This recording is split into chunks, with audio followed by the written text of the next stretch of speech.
con empezar a organizar a la estructura de la currícula y a los actores fundamentales dentro de la currícula.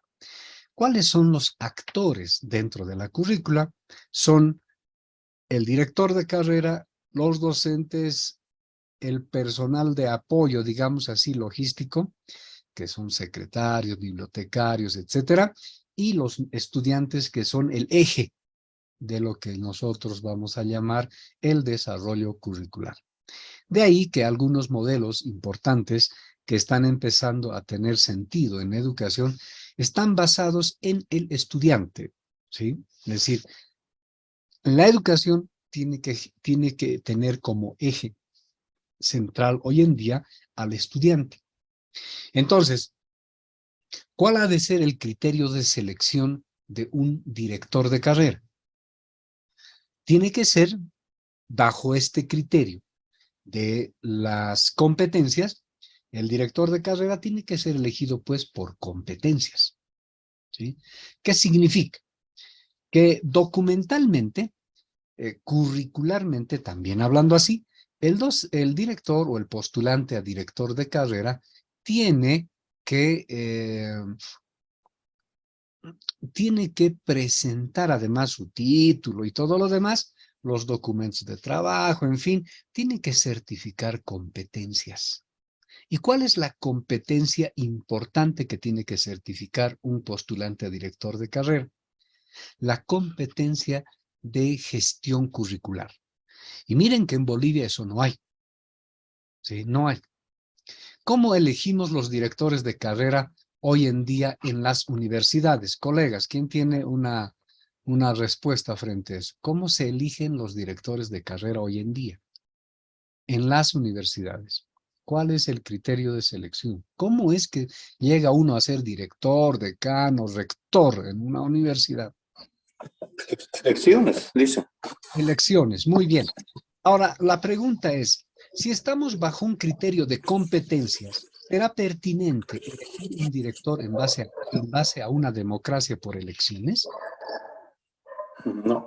No, Eh, licenciado, de hecho Claro, no. no. La experiencia nos ha demostrado que el talón de Aquiles de la administración y la gestión de la currícula y de la educación, cuando hemos elegido autoridades académicas dentro de las universidades en base a elecciones, ha sido el peor error que hemos cometido, ¿sí? Autocríticamente hay que decirlo así. Ya no se puede elegir más así. ¿Por qué? Porque eso, entre otras cosas, ha generado toda la cadena de debilidad que ha generado los grados de corrupción en las que está envuelta las universidades. ¿Sí? Entonces, ¿por qué pasa que el más popular que llegue a ser director de carrera no tiene sentido? Porque él termina desorientando la educación y la formación profesional. Alguien, cuando yo preguntaba, dice, ¿cuál es la función más importante de un director de carrera? Se los pregunto a ustedes. ¿Cuál es la función más importante de un director de carrera, de un decano, de un rector? ¿Cuál creen que es la función más importante? ¿Qué me dicen? Del sector gestión, dice. Diga, Del sector gestión. ¿qué gestión? ¿Gestión? No, ¿Qué? administrativa, institucional, ese es el trabajo del sector. Hay Mm, otro trabajo del director académico, que es claro. académicamente, ¿no? Ajá. Ahí está la debilidad del sistema universitario, ¿sí? Creer que el rector tiene que hacer una gestión institucional y creer que el vicerrector se va a ocupar de las cuestiones académicas. El decano tiene que hacer una institucionalidad y el vicedecano se va a ocupar de la academia, del tema académico. Eso es un grave error en las universidades. ¿Sí? ¿Por qué? ¿Qué pasa? Buenas noches. Sí. Bueno, licenciado, bueno, estaba hablando, ¿no? Como se designan las autoridades universitarias, ¿verdad? Bueno, de acuerdo, ¿no? A las instituciones, bueno, de acuerdo al sistema universidad boliviana, o sea, ya sea pública o privada, ¿no? Las elecciones de director de carrera son totalmente diferentes. Son a través de elecciones, ¿verdad? Y Sí. bueno, básicamente el director para ser, el candidato para ser director, obviamente que hace su campaña política. Y Ey, el tema de rectorado o rectores igual, ¿no? El mismo procedimiento, ¿no? Hacen su campaña política y a través de ello llegan a obtener ese cargo de rector, ¿verdad? ujú. ¿Cuál es Y el resultado? perdón. Diga, diga, siga. Bueno, básicamente, ¿no? Yo diría, ¿no? O sea, bueno, obviamente, ¿no? El rector es la máxima autoridad de la universidad, pero dentro los directores pienso que son los más importantes, toda vez de que eh, están a cargo, ¿no? De los jóvenes o señoritas que están en formación de una profesión, ¿verdad? Por eso, licenciado. Sí. ¿Cuál es el resultado de esas acciones eleccionarias para autoridades? Ahorita vamos a ver con ustedes enseguida cuál es el rendimiento de de ese tipo de elecciones. ¿Sí? Miren que pasa que la función primordial que deben tener rectores, vicerrectores, decanos, vicedecanos, directores de carrera, porque eso hay variado entre públicas y privadas, es la gestión curricular. Sí, es la gestión curricular. ¿Por qué hay estudiantes que están 20, 30 años en la universidad sin terminar carrera y sin siquiera avanzar en su currícula? Porque no hay gestión. Está golpeando. ¿Sí? Porque resulta que las autoridades están en todo menos en la currícula. ¿Y cuál es lo central en la formación profesional? La currícula. Qué debe hacer las autoridades en una universidad? Gestión curricular. Y eso es lo que no hacen. ¿Sí? Entonces, ahí está una gran debilidad del sistema universitario de formación profesional.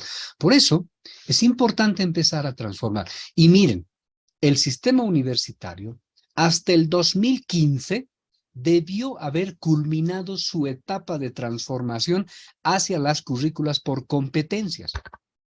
¿Por qué no se lo ha hecho hasta ahora, 2023? Porque el índice de carreras que están con un plan de estudios bajo competencias es bajísimo, no de llegar ni al 1%. Pongámosle un 1%. Pero ¿dónde está la contradicción de una currícula por competencias? En base a este criterio por competencias, es que las autoridades todavía se siguen eligiendo en base a no competencias. Entonces hay una contradicción, ¿no es cierto? Si un director de carrera va a ser elegido mediante cualquier modalidad menos por competencias, ¿cómo va a gestionar una currícula por competencias? No tiene sentido. ¿Sí? Por eso es importante empezar a transformar. Yo he leído muchos documentos curriculares por competencias y tienen errores de diseño. ¿Por qué? Porque están justamente elaborados en base a elecciones. ¿Sí? Ahí está el problema. Ok, entonces, vean ustedes lo importante que es elegir una autoridad en torno a quién va a gestionar. O sea, por eso nosotros no es director de carrera, para que entiendan entonces, tendríamos que decir director o gestor de la currícula. O sea, ya se entiende mejor, ¿no es cierto? Gestor de la currícula es el nombre que deberíamos darle, entre comillas, al director de carrera, al decano, al vicedecano, al rector y vicerrector. ¿Sí?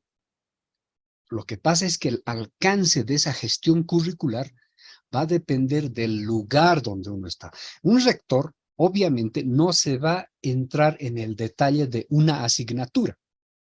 Eso lo hará el director de carrera. El decano, vicedecano se van a ocupar de la gestión curricular de las carreras. El rector se va a ocupar de la gestión curricular en torno a La ley de educación, el ministerio, los convenios, etcétera. Su alcance es otro, pero es la gestión de la currícula. Todos hacen gestión de currícula con alcances diferentes. Esto es lo que no están comprendiendo. ¿Sí? El director de carrera se va a ocupar del detalle de las asignaturas, de los docentes, ¿no es cierto? Este es el cambio que necesita una